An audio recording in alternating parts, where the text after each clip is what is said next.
Assalamualaikum warahmatullahi wabarakatuh. Bismillahirrahmanirrahim. Alhamdulillahil qail innallaha ya'lamu ghaibas samawati wal ard wallahu basirun bima ta'malun. Asyhadu an la ilaha illallah wa ashhadu anna Muhammadan abduhu wa rasuluh wa nusalli wa nusallim ala sayyidina Muhammad wa ala alihi wa ashabihi ajma'in. Alhamdulillah, kita mulakan kuliah kita di sini dengan membaca tafsir pada suratul Hujurat. Surah Al-Hujurat, juzuk yang ke-26. A'udzu billahi minasy syaithanir rajim. Bismillahirrahmanirrahim. Ya ayyuhalladzina amanu la tuqaddimu baina yadayillahi wa rasulihi wattaqullaha innallaha samii'un 'aliim. يا أيها الذين آمنوا لا ترفعوا أصواتكم فوق صوت النبي ولا تجهروا له بالقول كجهر بعضكم لبعض أن تحبط أعمالكم وأنتم لا تشعرون.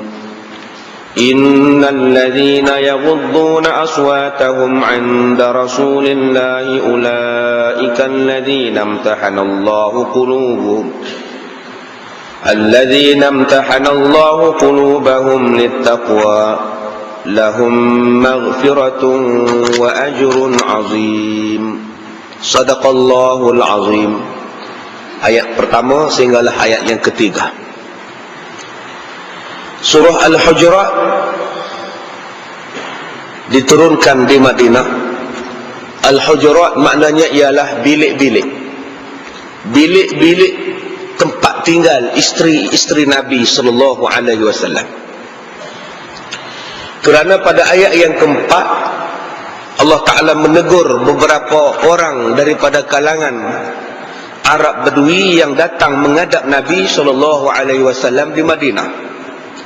Semasa mereka hendak berjumpa Rasulullah, mereka memanggil Rasulullah dari luar tempat tinggal, daripada luar rumah Nabi, dengan cara yang kurang hormat.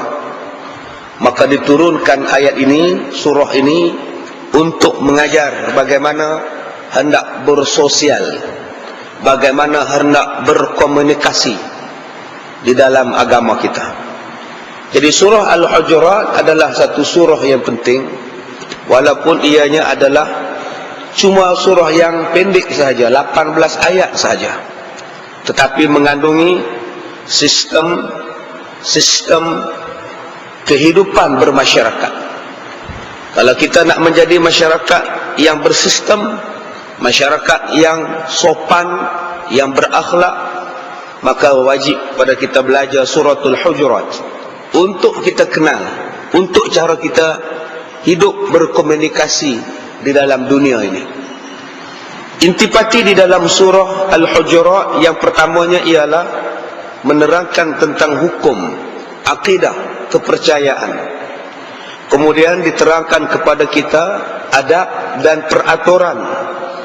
Kemudian diterangkan pula larangan-larangan, menjauhi mengenai perkara-perkara yang dikeji. Dan disinilah Allah Ta'ala sebutkan beberapa hukum yang sangat penting. Hukum fitnah. Yang kedua, hukum mendamaikan di antara dua saudara yang bertelingkah. Dan kebaikan-kebaikan orang yang mendamaikan di antara manusia yang bertelingkah. Baik, kita mulakan dengan ayat pertama. Bismillahirrahmanirrahim. Dengan nama Allah yang Maha Pemurah lagi Maha Mengasihani. Ya ayyuhalladzina amanu la tuqaddimu baina yadayillahi wa rasulih. Wahai orang-orang yang beriman, Janganlah kamu memandai-mandai melakukan sesuatu perkara sebelum mendapat hukum atau kebenaran daripada Allah dan Rasulnya.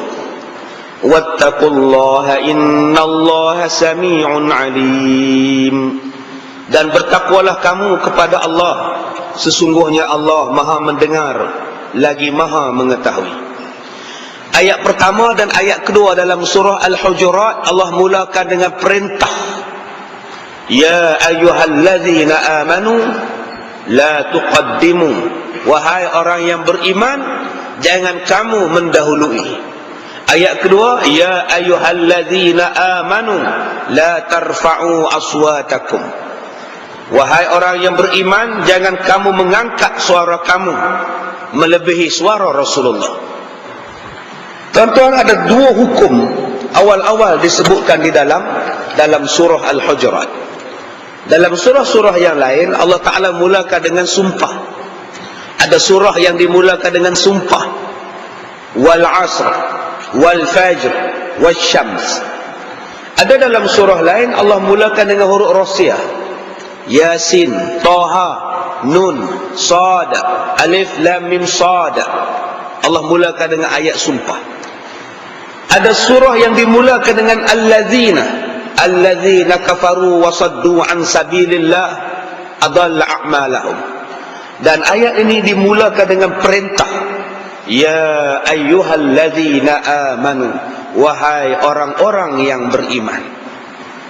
Kenapa Allah mulakan ayat ini dengan ayat perintah?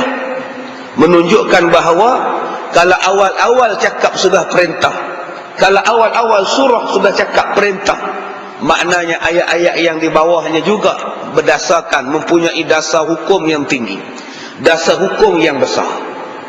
Allah sebut, wahai orang yang beriman, la tuqaddimu, jangan kamu memandai-mandai, jangan kamu mendahului, jangan kamu buat awal-awal baina yadayillahi wa rasulih, sebelum mendapat hukum atau kebenaran daripada Allah dan Rasulnya. Jangan kita membuat sesuatu tanpa merujuk. Adakah benda ini diperbuat oleh Allah, dibenarkan diperbuat oleh Allah, ataupun diperbuat oleh Nabi SAW. Jangan kita bercakap mendahului Allah dan Rasul. Jangan kita melaksanakan sesuatu hukum yang Allah tak suruh buat, yang Nabi tak suruh buat, tiba-tiba kita buat. Itu nama dia memandai-mandai. Tuan-tuan, kalau kita ni orang memandai-mandai, kita memarah. Tuan-tuan ni AJK masjid, ada pula jemaah memandai-mandai pula, tanpa merujuk kepada AJK masjid, pergi cat masjid. Cat dah elok lah, kuning, susu, putih elok lah. Mai hamba Allah ni bawa cat tu cat lain. AJK kata apa? Hang siapa ni yang pergi cat lain ni? Ini kan rumah Allah, kau suka saya nak cat warna apa pun. Tuan-tuan tak bengang ke dekat orang itu? Ni jatan kuasa ni ada, jatan kuasa masjid ni ada, pasal apa hang memandai-mandai buat? Kita marah. Serupalah kita ada rumah, datang satu hamba Allah memandai-mandai masuk dalam rumah. Masuk dalam rumah terus pergi ke dapur, masak nasi apa semua, goreng telur, buka tin sardin makan. Kamu ni siapa ni? Apa salahnya? Saya bukan mencuri pun, saya masak nasi, salah ke? Tak, kamu memandai-mandai. Tuan-tuan, ada kereta. Ada kereta di luar tu, datang satu hamba Allah pergi basuh kereta tuan-tuan. Bukan buat apa-apa, pergi basuh ya. Dia buka tayar, dia tukar skru, dia balancing tayar, dia tukar tayar depan ke belakang, belakang ke depan, kiri ke kanan, kanan kiri. Kita kata hang buat apa ni? Saya buat alignment. Pasal apa hang buat? Bukan aku suruh buat saja. Salah kan?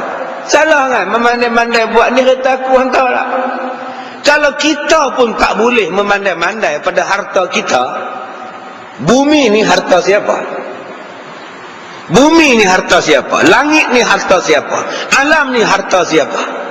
Siapa yang buat? Siapa yang punya? Diri kita ni siapa yang punya? Segala-gala ni siapa yang punya? Siapa yang menciptakan? Jawapannya Allah Subhanahu wa ta'ala. Kenapa memandai-mandai nak buat sesuatu benda tanpa merujuk kepada hukum daripada Allah dan Rasul? Itu maksud dia tu. Kalau kita pun marah orang memandai-mandai dengan kita, Allah macam mana? Allah kata dah, ni hukum macam ni, hang mesti ikut hukum macam ni. Kita memandai-mandai pula, pergi pindah pula hukum tu. Kita kata yang hukum Allah tak sesuai, kita pergi pindah pula. Apa jadi? Allah kata bagi orang yang berzina itu disebat 100 kali. Kita rasa tak sesuai, tak sesuai. Kita tukar denda 5,000. Allah kata orang yang minum arak, yang ni hukumannya. Kita kata tak sesuai, nanti pelabur lari. Kita sebat 6 kali sudah lah. Sebat 6 kali pun tak sesuai, kita jaga rumah budak-budak cacat sudah lah. Kita sendiri pergi pandai tukar. Tu nama dia tuqaddimu baina yadayillahi wa rasulih, memandai-mandai. Allah kata haji kena buat di Mekah, dia buat di Taman Melawati. Memandai-mandai nama dia. Hukum dia semayang hari raya, semayang dulu baru khutbah raya. Semayang 2 rakaat dulu baru khutbah raya. Dia pergi buat khutbah dulu baru semayang. Pak siapa ni tu imam? Buat khutbah dulu baru semayang raya. Pak siapa? Dia kata, ustaz, kalau semayang raya awal khutbah lambat, nanti orang balik, tinggal tu imam dengan tok siap yang baca khutbah. Habis semua orang pakat balik. Jadi kita nak mengelakkan orang jangan balik, kita buat macam semayang Jumaat. Baca khutbah dulu baru semayang.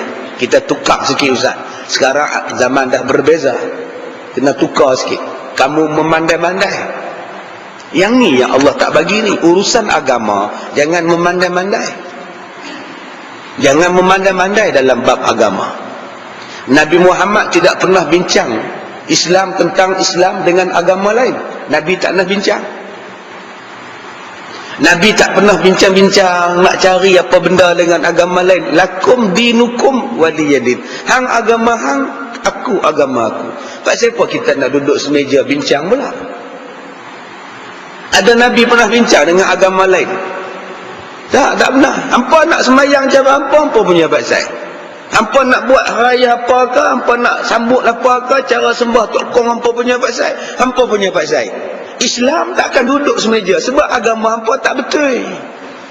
Takkan yang tak betul nak duduk yang betul? Boleh tak nak bincang sekali? Tak mau, tuan-tuan. Nabi pun tak nak bincang. Tapi Nabi nak mereka nak semayang, cara mereka semayang. Mereka nak bina gereja, bina gereja. Mereka nak bina kuil, binalah kuil. Tapi kami nak duduk bincang sekali, bincang apa kena apa Islam macam mana apa semua, tak ada. Pak siapa tak ada? Pak siapa yang kita nak dengar? Pak siapa yang nanti mereka akan cakap itu, cakap ini, kami pak siapa Islam macam ni, tak? Yang ni yang Allah Ta'ala sebut dalam ayat Quran, la tuqaddimu, jangan memandai-mandai. Jangan memandai-mandai mengubah sesuatu yang Allah Ta'ala sudah buat elok. Allah Ta'ala buat apa benda yang tak elok, tolong abang mai. Tolong cakap apa benda yang Tuhan buat tidak elok. Semua yang Tuhan buat ini cukup cantik. Manusia yang Allah Ta'ala ciptakan cukup cantik. Ahsani taqwim. Laqad khalaqnal insana fi ahsani taqwim. Sesungguhnya kami ciptakan manusia ini sebaik-baik bentuk kejadian. Tang mana rasa tak berkenan dengan ciptaan Tuhan? Oh, dia kata, ustaz, hidung saya kembang, ustaz. Macam mana nak bagi mancung? Oh, kulit saya gelap, ustaz. Macam mana nak bagi cerah? Kamu dah memandai-mandai. Yang Tuhan kata, Tuhan buat tu eloklah. Kembang-kembanglah, janji sihat. Oh, tak mau juga. Dia pergi potong hidung dia, nak bagi mancung. Sekarang hidung dia tak boleh kena spotlight. Asal kena spotlight, cair hidung dia. Tak boleh kena cahaya matahari. Bila kena cahaya matahari macam lilin kena bakar, duk turun ke bawah, dia angkat balik. Kalau dulu hang pakai hidung yang original, okey dah, senang dah. Tapi pasal kamu memandai-mandai, kulit yang Allah Ta'ala bagi kepada kita sesuai dengan diri kita. Dia tahulah pasal dia buat. Allah tahulah apa bentuk yang sesuai untuk kita. Kulit kita warna putih ke, warna sawo matang ke, warna coklat ke, elok untuk kita. Oh, tak puas hati. Tak puas hati. Dia ambil whitening cream, mai pakai. Sekarang kulit dia jadi nipis. Ruang roma dia sudah ditutup. Dan sekarang ni duk mengelupas. Duk kena pakai krim 24 jam. Kalau tidak mengelupas. Nak pergi kenuri susah, nak semayang susah, nak tidur malam susah, nak kahwin pun susah sekarang. Sebab apa? Kulit dah jadi kod lain. Kalaulah dulu hitam pun hitam lah. Janji hati putih. Sekarang dah jadi susah hati. Sebab siapa jadi susah hati? Sebab kamu memandai-mandai buat. Berapa banyak dunia sekarang dah jadi rosak dan terbalik, tuan-tuan. Rosak dan terbaliknya sistem alam. Bila kita memandai-mandai, mengubah sistem alam itu. Allah Ta'ala sebut siang adalah tempat untuk mencari rezeki, malam adalah tempat untuk berdiam di dalam rumah. Bila manusia ubah sistem itu, siang malam bekerja, apa jadi kepada keadaan masyarakat? Apa jadi keadaan anak isteri? Apa jadi kepada gejala sosial? Bila malam lebih cerah, lebih hidup daripada siang. Jadilah macam hari ini, memandai-mandai di dalam sistem yang telah Allah Ta'ala aturkan kepada kita. Sungai itu dah elok dah, tiba-tiba kita ubah pula sistem pengsaliran dia. Apa jadi kepada ekosistem alam? Laut tu dah elok dah, manusia tak puas hati dengan laut. Manusia tambak laut. Sekarang jadi apa kepada benda yang ditambak?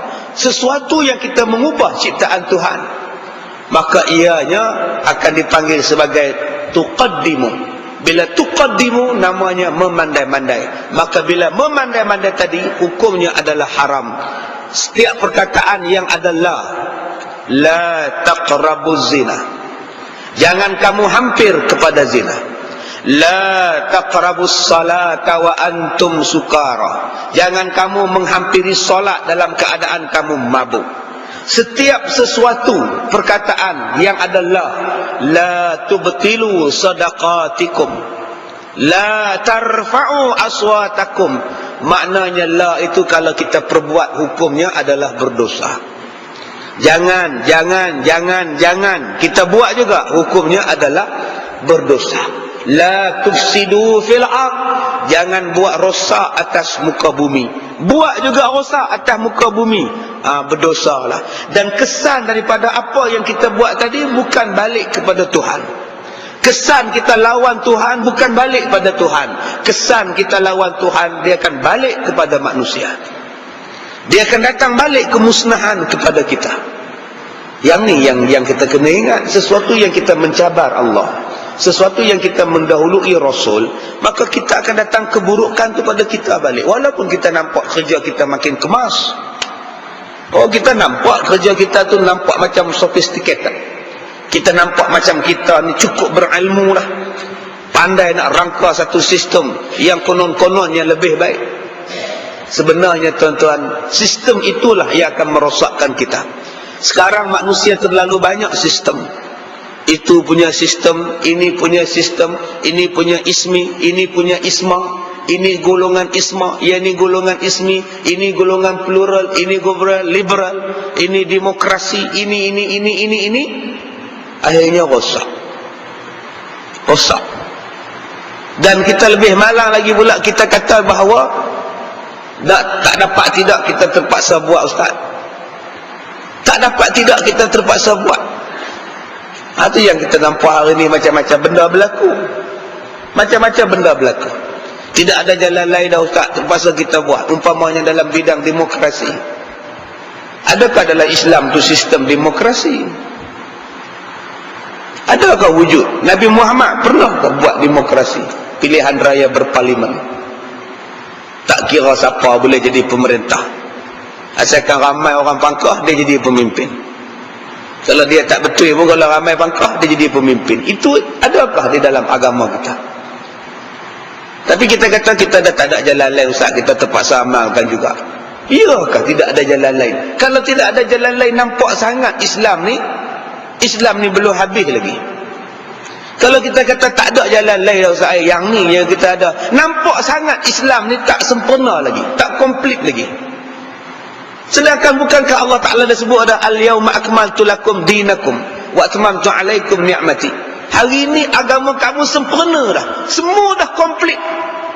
Tak ada satu benda pun yang tidak ada jawapan di dalam agama.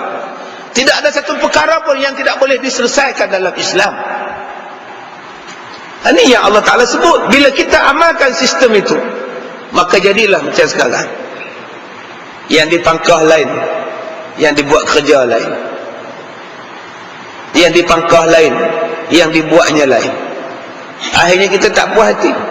Dan bila kita tak puas hati, masyarakat, negara tidak akan menjadi sebuah negara yang diredai oleh Allah Subhanahu wa ta'ala. Sebab itu baliklah kepada Islam, sistem yang sangat sempurna, sistem yang sangat baik. Maka bagaimana kita nak balik kepada Islam? Jawapan dia cukup senang. Apa yang kita nak buat, kita akan tanya dulu. Apa yang kita nak buat, kita tanya dulu, rujuk dulu. Dalam Quran ada sebut benda ni, dalam hadis ada sebut benda ini. Adakah Rasulullah sebut? Adakah Islam membenarkan? Adakah Islam melarang? Kalau kita buat benda ini, tuan-tuan, insya-Allah selesai masalah kita. InsyaAllah kita tidak akan memandai-mandai di dalam apa-apa urusan yang berkaitan dengan agama. Urusan yang berkaitan dengan dunia, ikut suka kamu lah. Kamu nak cipta kereta, nak cipta helikopter, itu urusan dunia, silakan buat. Nak buat baju, nak buat kain, nak buat bangunan, silakan. Apa benda yang urusan dengan dunia, silakan. Nak buat kasut, nak buat baju, nak buat kain, nak buat kipas angin, nak buat aircon, silakan. Tetapi urusan agama, serahkan kepada Allah, serahkan kepada Nabi Muhammad. Hukum hakam dia telah pun tertetap, telah termaktub, dan hukum hakamnya takkan berubah sampai kiamat. Peraturannya takkan berubah sampai hari kiamat. Peraturan dunia boleh berubah. Dulu IC lembek, lah IC kerah. Tak apa. Dulu orang bawa surat saja, kad pengenalan. Lepas tu dia bagi kad pengenalan hak nipih, ada dua cop jari kiri kanan dia. Lah cop jari di belakang, gambar di depan. Lepas ni apa pula? Wallahu a'lam. Dia boleh berubah. Dulu nak pergi luar negara kena cop pompang, baru boleh pergi luar negara. Lah pergi ambil pasport, pergi scan jari, keluar muka, jalan. Dia boleh berubah. Dulu nak pergi Mekah, naik kapal. Lah tak main dah kapal, lambat naik kapal terbang, terpulang. Yang tu tak berubah, silakan. Kita nak jadi apa pun, silakan. Dulu tuan-tuan kuliah maghrib, duduk di bawah. Lah kuliah maghrib, duduk atas kerusi, silakan. Akan datang kuliah maghrib atas mimbar, tak ada siapa larang. Atas mimbar pun tak seronok lagi ustaz. No, atas lampu no, ustaz duduk di atas lampu no. Kita tengok ustaz ni lenguh tengkok, lantaklah. Yang itu peraturan, terpulang. Tuan-tuan nak tukar kapet lah, kapet warna hijau, tunggu lagi 3 tahun buruk, tukar kapet warna biru pula.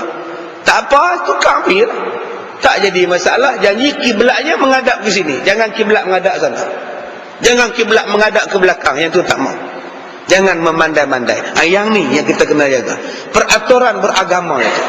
Bila kita ambil peraturan beragama, jangan kamu melebihi Allah dan Rasul. Wattaqullah, dan bertakwalah kamu pada Allah. Apa makna takwa? Taatlah kamu kepada Allah. Junjunglah perintah Allah dan jauhilah larangan Allah. Innallaha sami'un alim. Sesungguhnya Allah Maha mendengar lagi Maha mengetahui. Tuan-tuan yang dirahmati Allah, Allah Ta'ala sebut di sini, tuan-tuan balik rumah, buka ayat Quran. Buka, kalau rajin tuan-tuan buka ayat-ayat macam ini. Innallaha sami'un alim. Innallaha sami'un basir. Sesungguhnya Allah Maha mendengar, Allah Maha mengetahui. Tuan-tuan jumpa ada innallaha alimun sami'. Ada ayat tuan-tuan baca dalam Quran innallaha alimun sami'? Tak ada. Yang tuan-tuan ada innallaha sami'un alim, innallaha sami'un basir. Kenapa Allah kata sesungguhnya Allah Maha mendengar lagi Maha mengetahui? Allah Maha mendengar lagi Maha mengetahui. Apa maksud? Allah Maha mendengar, Allah Maha mengetahui. Itu semua orang faham. Tetapi simbolik daripada ayat ini, manusia ni kalau nak bagi dia hidayah, nak dapat hidayah, nak bagi dia sesuatu ilmu, dia mesti mendengar. Bila dia mendengar, baru dia tahu. Kalau kita tak pernah bagi dia mendengar, macam mana dia nak tahu? Macam mana nak mendengar? Nak mendengar macam-macam jalan. Dengar ceramah boleh, dengar radio boleh, dengar CD boleh. Yang pentingnya pendengaran. Satu. Yang kedua, kenapa mendengar? Kenapa mendengar? Sebab mendengar lebih lama disimpan daripada benda-benda lain. Benda yang kita dengar, kita simpan dalam otak kita, kita simpan dalam peti memori kita lebih lama daripada benda lain. Benda yang kita dengar. Cuba tuan-tuan makan. Tuan-tuan makan nasi malam tadi. Makan nasi biryani gam Johor. Makan nasi.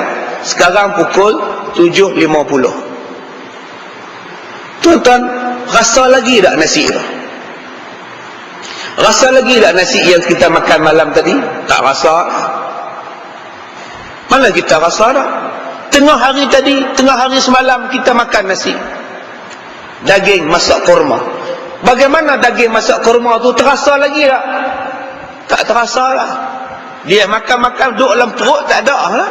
Perut proses jadi darah, perut proses jadi ayam, perut proses jadi peluh, jadi najis, jadi zat, habis lah.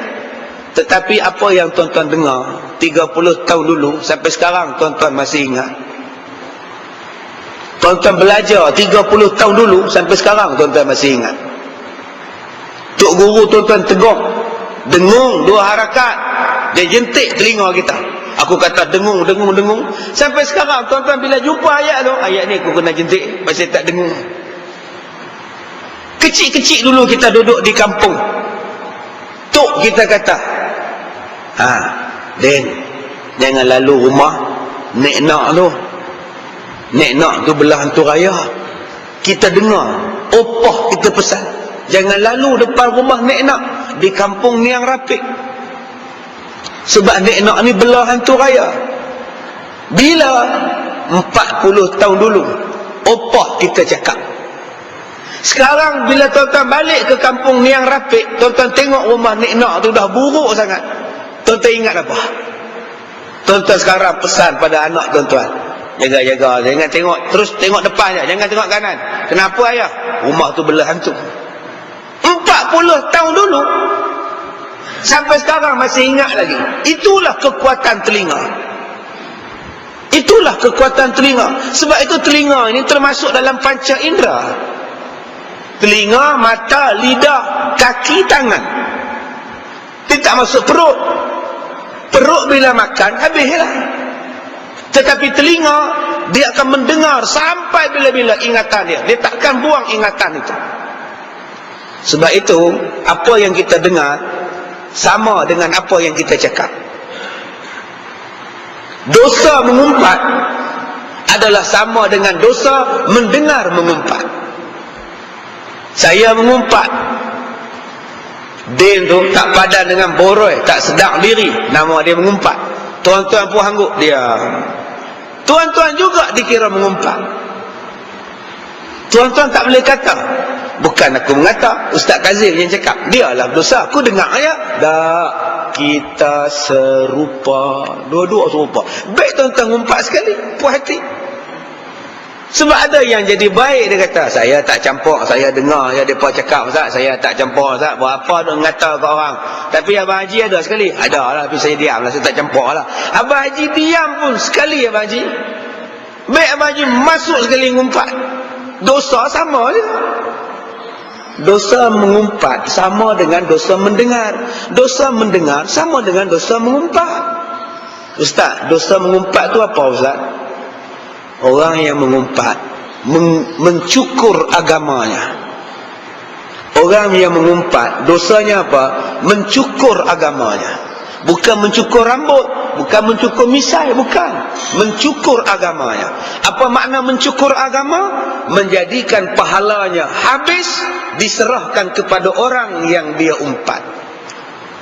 Tuan-tuan mengumpat satu orang, pahala tuan-tuan habis bagi dekat orang yang tuan-tuan umpat. Kalau orang umpat tuan-tuan, tuan-tuan jangan marah sebab dia dah memberikan pahala pada tuan-tuan. Patut tuan-tuan pergi kedai buah, beli tembikai sebiji, buah petik 1 biji, apple 5 biji, pergi hadiah kat dia.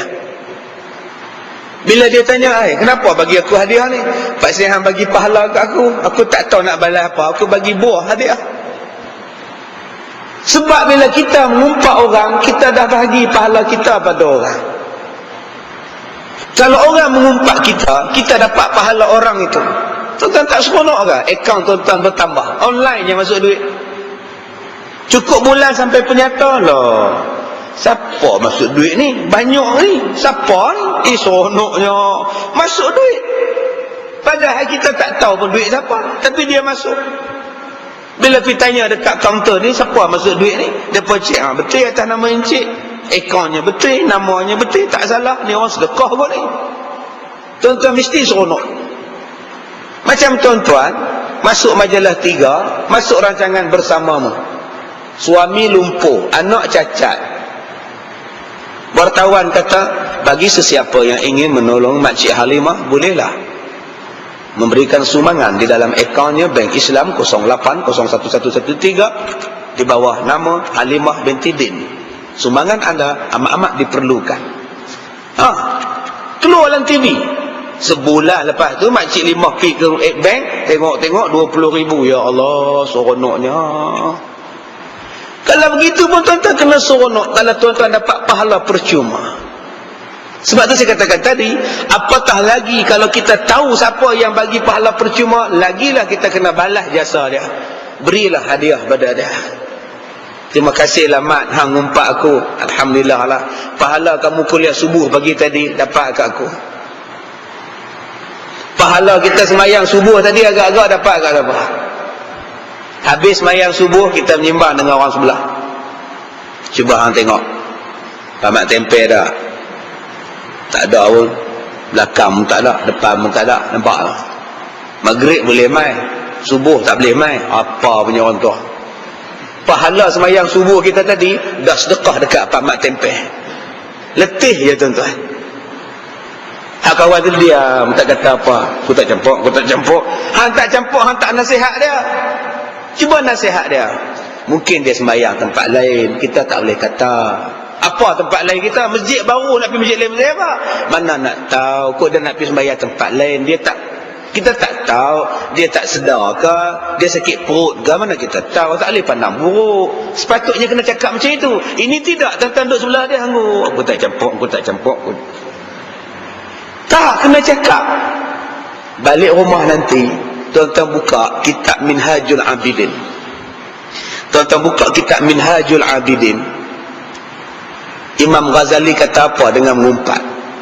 Kata Imam Ghazali, kalau aku nak mengumpat, lebih baik aku umpat mak aku. Kalau aku nak mengumpat, lebih baik aku mengumpat mak aku. Supaya pahala aku ni pindah dekat mak aku. Buat apa aku umpat orang lain? Pahala aku dapat kat orang lain, free ya dapat. Kalau aku nak umpat, habis aku umpat kat mak aku. Mak akulah yang mengandungkan aku, mak akulah yang beranakkan aku, mak akulah yang menyusukan aku, dialah yang bela aku, dialah yang didik aku. Habis aku umpat dia supaya pahala aku ni boleh pindah dekat dia.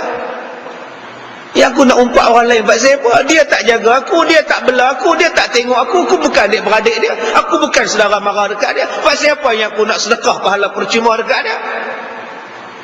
Free aku bagi pahala kat dia. Aku sembahyang teruk, aku qiyam mulai teruk, aku baca Quran teruk, aku puasa sunat, aku zikir, aku buat amalan. Tiba-tiba amalan aku sedekah dekat orang yang aku tak kenal pun, yang tak nak kena mengena dengan aku. Buat apa aku bagi dekat dia? Baik aku umpat mak aku supaya mak aku boleh masuk syurga dengan amalan yang aku bagi dekat dia.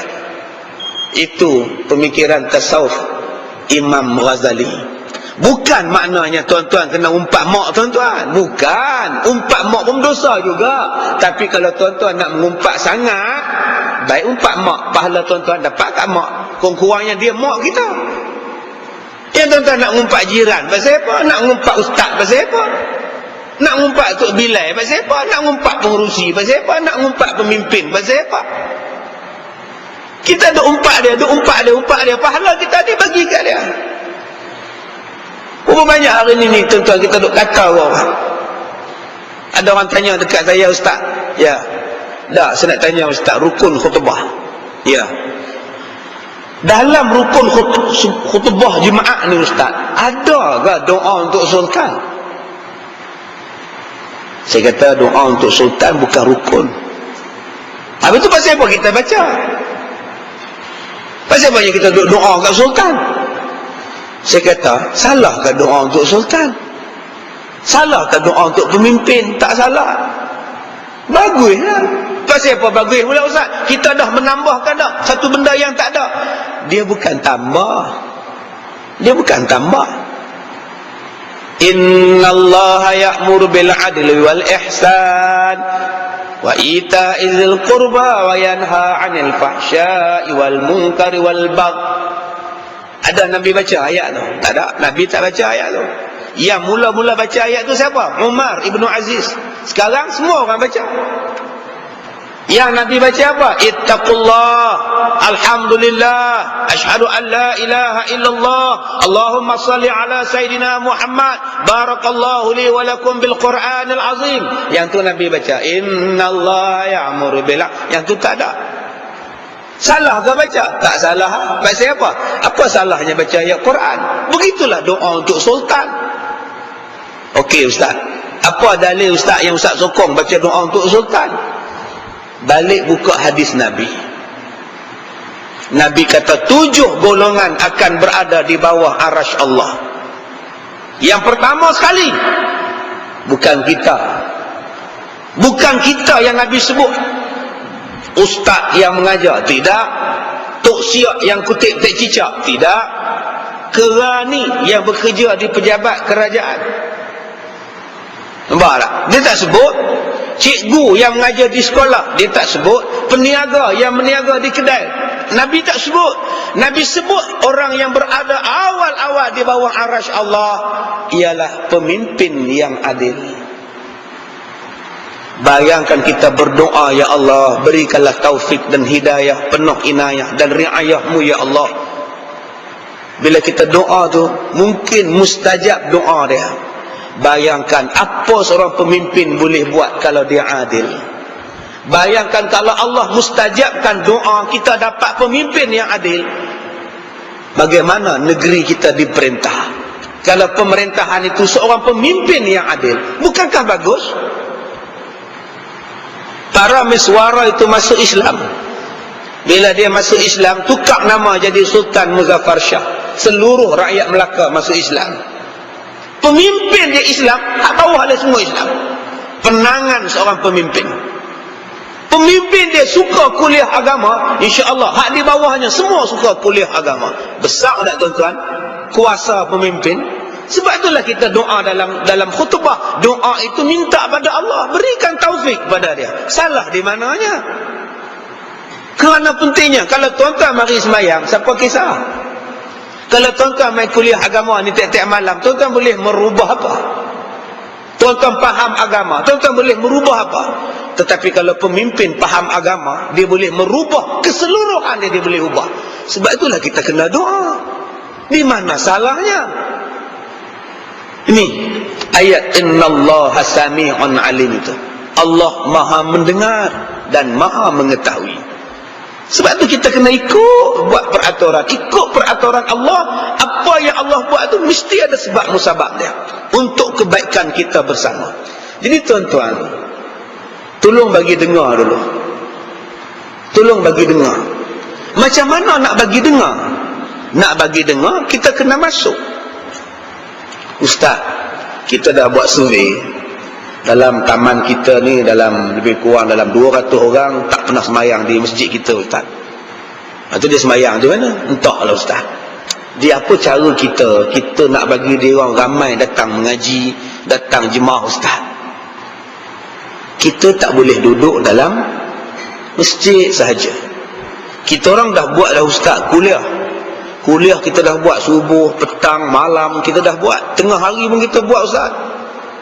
Tapi dia orang tak nak datang juga, Ustaz. Sebab you all buat di sini. Sebab kita buat di sini, sebab tu tak jadi. Kenapa kita tak keluarkan? Kalau tuan-tuan jual kerepek di rumah saja, siapa yang nak main beli? Signboard pun tak ada. Sekurang-kurangnya kalau jual kerepek di rumah, tulislah signboard depan rumah. Perniagaan kerepek, pisang, ubi, keladi, semuanya ada bos itu. Hubungi Cik Kia untuk urusan tempahan. Orang singgah. Kalau kita buat kuliah maghrib, orang tak datang. Sebab apa orang tak datang? Signboard pun tak ada. Cuba pergi tulis kat pintu pagar depan tu, kuliah perdana. Buh muka ustaz tu pula. Tak nampak apa muka ustaz tu. Pasal jambang penuh. Nampak tangkai sikit je. Cuba buh gambar elok-elok. Oh, malam ni ada ceramah. Kita nak marah pada orang, orang tak datang. Kita hanya umum masa semayang Jumaat. Masa tu pukul 1:05 petang. Orang membawa 30 orang. Tuan-tuan, malam besok ada ceramah disampaikan oleh Ustaz Abu Bakar. Jemput datang. 30 orang tu saja, Mat. Sebab signboardnya sikit. Cubalah signboardnya berada di atas mimbar. Ni saya nak abang ni. Tok Imam baca khutbah tu dia selip. Malam ni ada ceramah Ustaz Bakar, mainlah kita belajar bab fiqh. Insya-Allah tuan-tuan. Yang kedua, perniagaan kerepek pisang ini akan menjadi masyhur kalau dia keluar. Dia letak di kedai, dia letak di restoran, dia letak di pasar raya, dia iklan dalam TV, iklan dalam paper, lagi ramai orang beli kerepek pisang ni. Begitu jugalah dengan produk dalam masjid. Produk dalam masjid kena ekspor keluar. Kita pergi rumah mereka. Kita pergi rumah orang yang tak semayang tadi. Rumah orang yang tak pernah campur dengan masjid. Kita nak pergi sebab apa, Ustaz? Tak ada sebab nak pergi. Takkan dia tak pernah sakit. Dengar dia sakit kepala pun ziarah lah. 5 je tanpa ziarah. Assalamualaikum Din. Dengar cerita sakit kepala. Sakit kepala bersebelah ni. Tak tahulah migrain ke, migran ke, tak tahulah. Sakit betul-betul. Tok siap pun ambil. Tak apa, saya baca sikit. Saya baru mengaji kat Darul Syifa ni. Auzubillahi minasyaitonirrajim. Minum Din. Sapu kepala. Nampak tak tuan-tuan? Dia jatuh cinta dengan tuan-tuan tak? 2 hari lepas tu pi lagi. Kemudian telefon pula. Assalamualaikum, macam mana Din, sihat ke? Alhamdulillah lah, lepas minum ayak penawar tu Haji tu, nampak lega lah sikit. Dia malam ni datang, kita ada jemput ustaz daripada Ipoh, Ustaz Kazim main lah. InsyaAllah dia sampai tuan-tuan. Dan tuan-tuan cerita pula, ni kita buat lah sikit lepas kuliah maghrib, ada makan sikit. Ada makan, saya main lah, insyaAllah. Dia kena keluar, bagi dia dengar.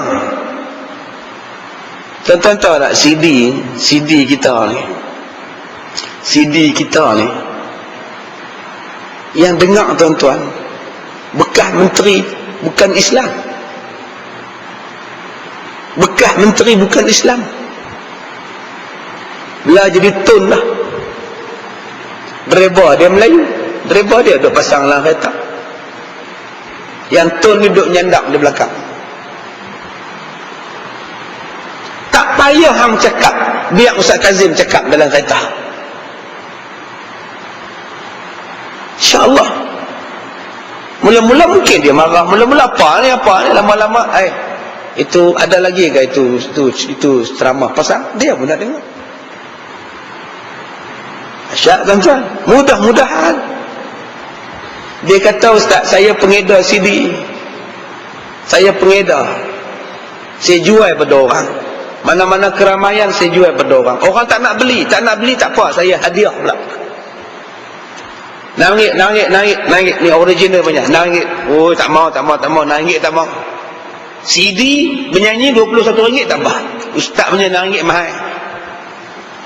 Dia kata kalau orang tak nak beli, dia bagi hadiah Ustaz. Janji dia dengar. Bulan depan, dia mai beli. Dia mai cari. Berapa banyak hari ni peniaga yang setiap barang dia nak untung. Setiap barang dia nak untung. Kita rugi hari ni, untung bulan-bulan akan datang.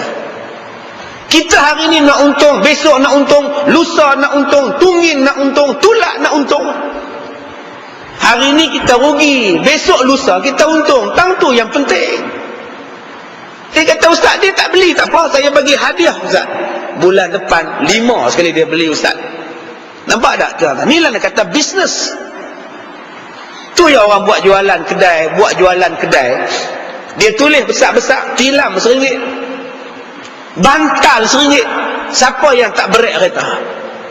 Suami bawa kereta, isteri tengok, abang bantal RM1, brek menyacak tuan-tuan, kedegang kereta lagar belakang 300, RM1 punya pasal. RM1 punya pasal, bantal RM1, mana nak dapat? Gila ke apa toki ni RM1? Dah, dia tak gila, hang tu gila. Bila kita beli bantal dia, abang jom masuk dalam, tengok abang, cadar abang, ya Allah. Tang cadar itulah dia untung. Dia rugi RM1, tujuan dia mai. Datang. RM1 itu modal dia. Rugi pun tak apa. Modal dia RM5, dia jual RM1, dia rugi RM4 tak apa. Sebab di dalam dia untung RM40. 40 tolak dengan RM4, dia masih untung RM36. Tuan-tuan ingat senang ke orang nak main kedai kita? Ingat senang ke orang nak main kedai kita? Susah. Tuan-tuan perlukan iklan. Iklan itu namanya apa? Pendengaran. Kak Mah pergi kedai yang baru buka tu. Bantai RM1, Kak Mah murah lah. Saat kita telefon pula Kak Jah, hampir kedai tu. Bantai RM1 Kak Jah. Sami'un, mendengar. Iklan yang paling bagus ialah pendengaran. Sebab itu kita jadikan moto kita. Kalau baik, bagi tahu kawan. Kalau buruk, bagi tahu saya. Kita nak iklan itu. Iklan paling berkesan ialah mulut ke mulut, pendengaran ke pendengaran. Baik, ayat kedua. Ya ayyuhalladzina amanu la tarfa'u aswatakum fawqa sautin nabi. Wahai orang yang beriman, perintah nombor 2. Janganlah kamu mengangkat suara kamu melebihi suara Nabi. Ustaz, Nabi dah wafat. Ayat ini masih relevan. Jangan kamu meninggikan suara di sisi Nabi. Mana ada Nabi dah sekarang ni Ustaz? Masa bila saya nak cakap dengan Nabi? Tuan-tuan yang dirahmati Allah, tuan-tuan pergi ke Madinah. Bila tuan-tuan pergi ke Madinah, benda ni masih berjalan sampai sekarang. Bila kita lalu daripada Raudah nak pergi ke makam Rasulullah, ramai tak? Ramai. Sesak jalan. Waktu tengah ramai-ramai lah. Waktu lah tak ada orang ni, slow lah. Waktu ramai musim haji ke, musim bulan Ramadan ke, penuh lah. Masa lintah makam Nabi tu, ada orang menjerit. Kawan dia penerbangan 87, dia penerbangan 15. Dia tengok kawan dia depan tu, Din tu, Din, oi, makam Nabi sebelah. Ada tak tuan-tuan? Dia nak panggil Din tu, Din. Yang Din tu berjalan nak pergi makam Rasulullah. Ada Din tu jawab, oi Mat, ada hang kat sini? Mana ada tuan-tuan? Semua dia. Kalau ada orang buat, polis tu katok tuan-tuan. Polis tu sepak kita sekali lagi. Dia ambil sejadah, haram kata dia. Tak boleh cakap senyap sampai sekarang. Mana ada orang cakap kuat-kuat? Yang cakap slow-slow ada lah. Ustaz, mana makam Nabi belah mana? Belah kanan ke belah kiri? Belah kiri lah. Belah kanan nu mihrab kita lah. Oh, tak mana Ustaz? Dia ada 3 tu, 1, 2, 3, tak mana? Nak doa pun pelan-pelan. Pun tak boleh menghadap makam Nabi. Nak doa, doa hujung. Saya ada satu, bila saya buat haji hari itu, ada satu ustaz bawa haji, saya pun ikut lah. Baik, hari ni kita akan ziarah sekitar Madinah. Sila kumpul 8 pagi. Lepas breakfast, berkumpul lah. Ustaz ni siap bawa hela lagi. Okey, berkumpul semua, kita akan bergerak semua, okey? Semua ada ya? Baik, kita bergerak sekarang ke masjid. Anda nampak itu? Yang kubah hijau tu? Kubah hijau tu di bawahnya ialah makam Rasulullah. Ingat hijau, ingat makam Rasulullah. Saya kata saat lagi kena orang tua ni. Dia pergi buat briefing pula depan tu. Ni makam ni dulu warna dia lain, mai satu sultan dia warna hijau, kubah semua ni. Lepas tu dia mai. Boleh mai cepat-cepat. Haram. Malah guna hela. Tadi kita habaq dah, jangan guna hela. Tapi paksa kita bukan ketua rombongan, siapa nak dengar? Bukan dia tak tahu saya ustaz. Dia pun tahu.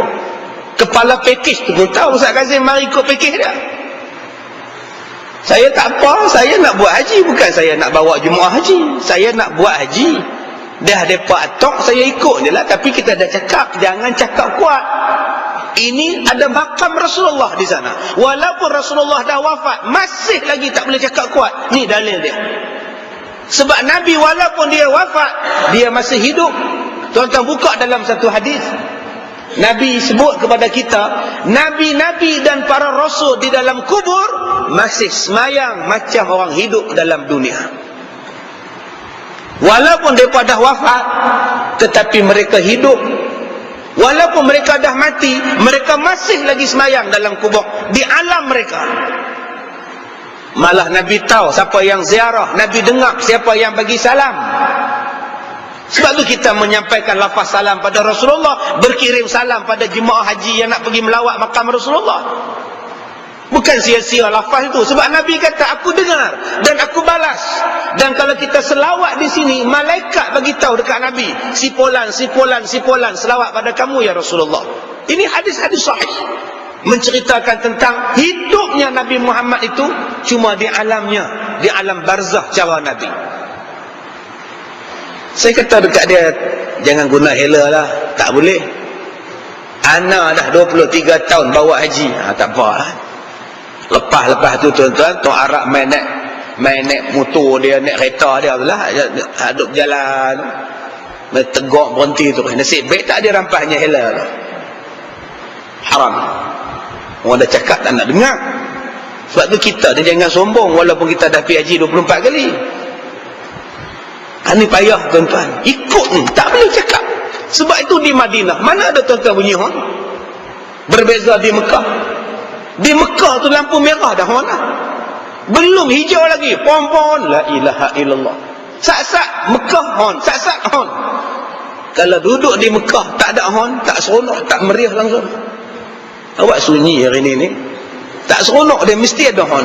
Tapi duduk di Madinah tak ada hon. Peniaga-peniaga pun dia, mana ada bergaduh-bergaduh? Di Mekah bergaduh saja.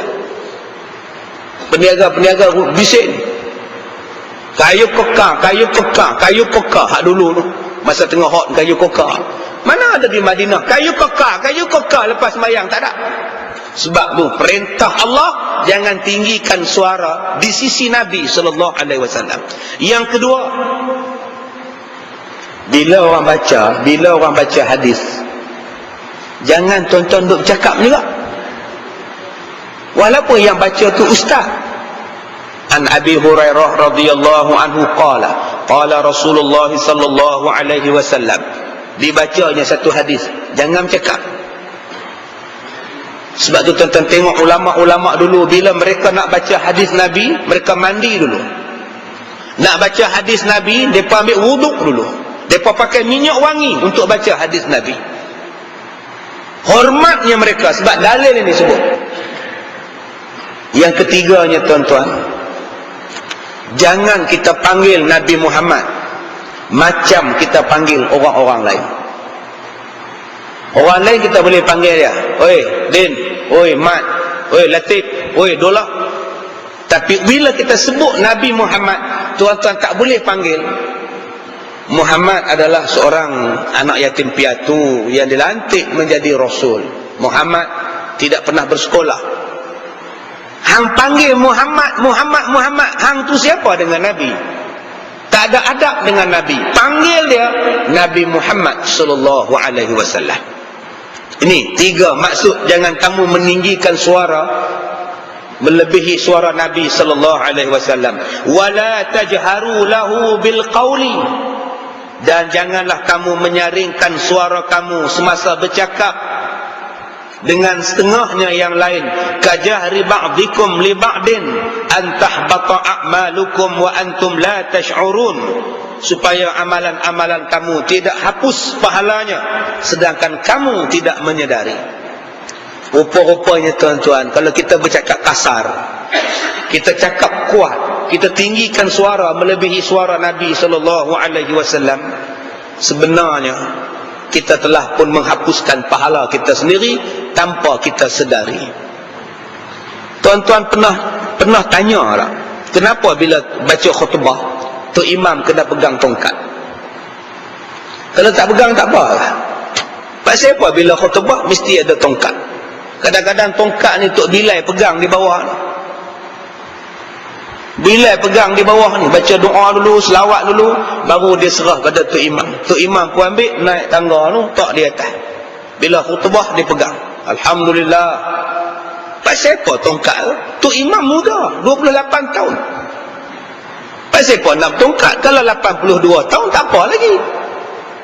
Kita boleh terimalah, munasabah lah kalau pakai tongkat umur Tok Imam tu 82. Ini Tok Imam 28, kita pun heran. Pasal apa pakai tongkat? Sebenarnya tujuan pakai tongkat supaya jangan baca khutbah macam kamu ceramah. Cuba tuan-tuan tengok, saya tak ada tongkat, tangan saya lagu mana? Macam nak terjun kolam. Begitulah cara baca khutbah. Dia tak boleh. Kita hendaklah macam tak ada. Nabi tak bagi buat. Sebab tu Nabi suruh pegang tongkat sebelah. Sebelah pegang ketat, sebelah pegang tongkat. Tak boleh bergerak. Tapi kalau kita baca khutbah macam ceramah, kita hendaklah jangan sekali-kali bergerak, relai kita punya. Oh, sudah tuan-tuan. Betul Nabi Muhammad baca khutbah tegang lehernya, tapi tangan Nabi diam. Tapi pergerakan Nabi diam. Mulut saja tegas, tapi tangan dia tidak menggelewa ke sana kemari. Nabi tutupkan tangan itu dengan suruh pegang khutbah, tongkat khutbah. Ustaz, kalau dia pegang tongkat ni Ustaz, tangan dia duduk macam ni Ustaz, kalau gitu dua-dua belah kena pegang, duduk diam situ. Tuan-tuan, ini cara Nabi. Tambah kamu baca hadis Nabi, baca dengan hormat. Ini baca hadis Nabi. Nabi SAW bersabda, sudah. Kan itu hadis Nabi. Baca pelan-pelan. Hadis Nabi tak apa Ustaz, langkah pun tak apa, yang tak ada langkah ayat Quran. Kalau kamu hormat pada Nabi, hadis Nabi pun kamu tak langkah. Bukan ayat Quran saja kita tak langkah, ni hadis. Apa yang Nabi cakap, bukannya saja-saja Nabi nak cakap, apa yang Nabi cakap tu pun Allah perintahkan. Hormat kepada hadis Nabi. Tuan-tuan, ada setengah jemaah, dia ni rajin. Tiap-tiap hari Jumaat, dia ambil satu hadis, dia photostat. Dia photostat dalam 500 keping, dia letak di pintu sini, letak pintu sana, letak pintu sini. Siapa ambil satu hadis. Dia sedekah ilmu. Setengah orang bila masuk masjid dia tengok, tak terbuluh pun dia nak ambil, tak terliur pun dia nak ambil, dia tengok aja hadis Nabi. Ambillah satu hadis, lipat elok-elok, buang dalam poket, hafal di rumah. Cukup 40 hadis. Nabi kata siapa yang hafal 40 daripada hadisku, syurgalah tempatnya. Jadi kita tak mau buat. Berapa ramai yang hafal hadis? Hafal hadis, beli buku hadis 40, hafal enggak cukup. Sudah. Baik, dan kata Allah lagi, ayat yang ketiga. Innal ladzina yaghudduna aswatahum 'inda Rasulillah. Sesungguhnya orang yang merendahkan suaranya semasa mereka berada di sisi Rasulullah. Ulaikal ladzina imtahanallahu qulubahum littaqwa. Mereka lah orang-orang yang telah dibersihkan oleh Allah hati mereka untuk menjadi bertakwa. lahum maghfiratun wa ajrun azim. Mereka beroleh keampunan dan pahala yang besar. Kata Allah Ta'ala dalam ayat yang ketiga, Allah Ta'ala menyebut, sesungguhnya orang-orang yang merendahkan suaranya bila baca hadis Nabi dengan sopan dia, bila baca hadis Nabi dengan tertib, bila dengar hadis Nabi tertib, tak bantah-bantah lah. Saya ada jumpa satu orang dulu-dulu ni tuan-tuan, bila kita baca ayat Quran, bila kita baca hadis Nabi, habis-habis kuliah, dia mai tanya, dia kata, ustaz, tak ada hadis lain kan nak baca? Hadis nak kenal ke orang semua. Dia boleh kata tu, tak ada ayat lain nak baca ke? Cari ayat je nak kata ke orang. Tuan-tuan, tak tahu lah abang lah, manusia ni kerah hati. Kerah hati. Alangkah moleknya tuan-tuan kalau kata-kata Nabi dituliskan di masjid, kata-kata Nabi dituliskan di universiti, di sekolah, yang ditulis di universiti, di sekolah, di tempat-tempat awam, di dinding-dinding bangunan, di dinding-dinding dalam bangunan, yang ditulisnya ialah kata-kata pemikir Greek, yang ditulis ialah kata-kata Presiden Amerika Syarikat, yang ditulisnya ialah kata-kata Abraham Lincoln. Dipetiknya kata-kata ini, dipetiknya kata-kata ini. Apakah kata-kata mereka itu lebih baik daripada kata-kata Rasulullah? Apa yang kita nak agungkan pemikiran mereka? Baik kita letakkan Nabi berkata, Nabi berkata, Nabi bersabda, jadikan sebagai satu amalan kepada kita. Rendah suara kita tu hadis Nabi itu. Tapi kita bangga kadang-kadang kita ni mengingati kata-kata Sokrates, Aristotle, lebih daripada mengingati hadis Nabi. Sedangkan kata Allah, kalau kamu ni ingat hadis Nabi, kamu lembutkan suara di sisi Nabi, kalau kamu jadikan kamu sopan dengan Nabi, kata Allah Ta'ala, sesungguhnya Allah Ta'ala telah membersihkan hati-hati kamu. Bersih hati tuan-tuan, sehinggalah Allah kata lahum maghfirah, mereka akan diberikan keampunan dan mereka akan mendapat pahala yang besar. Ya tuan-tuan, kalau kita ambil sebulan satu hadis kita hafaz, 40 bulan sudah 40 hadis. 4 tahun 40 hadis. Jadilah seminggu satu hadis susah, ambil sebulan. Kalau boleh buat. Kita sekarang banyak mahak tahfiz Quran, tapi jarang mahak tahfiz hadis. Lepas ni buat pula mahak tahfiz hadis, darul hadis, hafal pula hadis. Quran dah hafaz, hadis Nabi pula hafaz. Mudah-mudahan kita termasuk dalam ayat ini, iaitu golongan-golongan yang dibersihkan hati mereka oleh Allah Ta'ala, dan mereka akan dapat pahala besar. Tuan-tuan yang dirahmati Allah, yang terakhirnya, apabila kita tengok sunnah Nabi, kita amal setakat mana kita mampu. Dan kalau kita tak mampu tengok amalan sunnah Nabi, kita seronok bila orang buat. Kita seronok bila orang buat sunnah Nabi, itu pun sudah memadai. Cukuplah kita buat dalam bentuk diri kita dulu, cara hidup macam cara hidup Nabi, kemudian kita buat dalam anak isteri kita, kemudian kita ubah dalam masyarakat. Kalau semua macam itu, seronok tuan-tuan. Tuan-tuan pergi cari penyanyi, penyanyi tahun 1969. Malam ini kita berpisah, rasa hati resah gelisah. Balik cari lagu tu, cerita 6 Jahanam. Penyanyi dia tak lama, 3 tahun je. Lepas album tu keluar, 3 tahun dia pun berhenti menyanyi. Nama apa kan saya lupa lah. Lah jadi elok lah. Berpuluh-puluh tahun dah berhenti menyanyi. Dia cakap pada stesen radio, dia bercakap pada stesen televisyen. Alangkah cantiknya kalau televisyen dan radio menguatkan satu rancangan yang boleh membentuk jiwa, membentuk kerohanian, bukan semata-mata nak bagi seronok je. Saya berharap supaya pihak TV dan pihak radio dapatlah buat satu rancangan, menjadikan radio dan televisyen rancangan yang boleh membentuk jiwa, membentuk rohani masyarakat, bukan semata-mata hiburan saja. Yang puak-puak radio ni nak temu ramah lah, dia ni penyanyi lama, pipi temu ramah kena smash tuan-tuan. Subhanallah. Jadi tuan-tuan bercakaplah. Di mana kedudukan tuan-tuan, tuan-tuan bercakaplah. Saya bercakap dengan siapa-siapa saja. Istana panggil saya pun saya cakap macam ini, menteri panggil saya pun saya cakap macam ini, YB panggil pun saya cakap macam ini, orang kampung panggil pun saya cakap macam ini, universiti panggil pun saya cakap macam ini, korporat panggil pun saya cakap macam ini. Cakaplah, sayanglah Nabi, ikutlah Nabi, insya-Allah Allah akan sayang kepada kita. Tak boleh kita nak amalkan semua sunnah Nabi, amalkan setakat mana yang kita mampu. Saya rasa sekadar itu sahaja, insya-Allah kita akan sambung lagi. Kita sudahi dengan suratul Asr. Bismillahirrahmanirrahim. Wal 'asr innal insana lafi khusr. Salihat wa tawassaw bil haqqi wa tawassaw bis sabr. Bismillahirrahmanirrahim. Alhamdulillahirabbil alamin.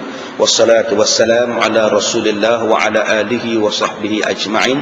Allahumma inna naj'aluka fi nuhuri a'da'ina wa na'udzubika min syururihim. Allahumma baddid syamlahum wa farriq jam'ahum wa shattid kalimatahum wa zalzil aqdamahum wa sallit alaihim kalban min kilabik ya qahhar jabbar ya muntaqim. Allahumma ya munzilal kitab wa ya mujriyas sahab wa ya hazimal ahzab ihzimhum wansurna alaihim. Walhamdulillahi rabbil alamin. Saya minta maaf jika terkasar bahasa. Assalamualaikum warahmatullahi wabarakatuh.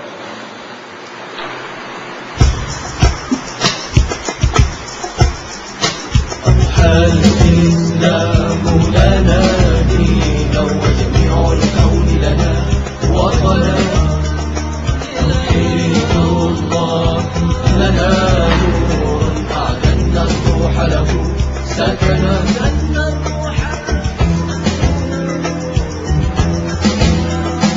الكون يجول ولا تمحى في الدهر صحائف سدتنا بنيت في الأرض مساجدنا والبيت الأول كعبتنا أضحى الإسلام لنا دينا وجميع الكون لنا وطنا توحيد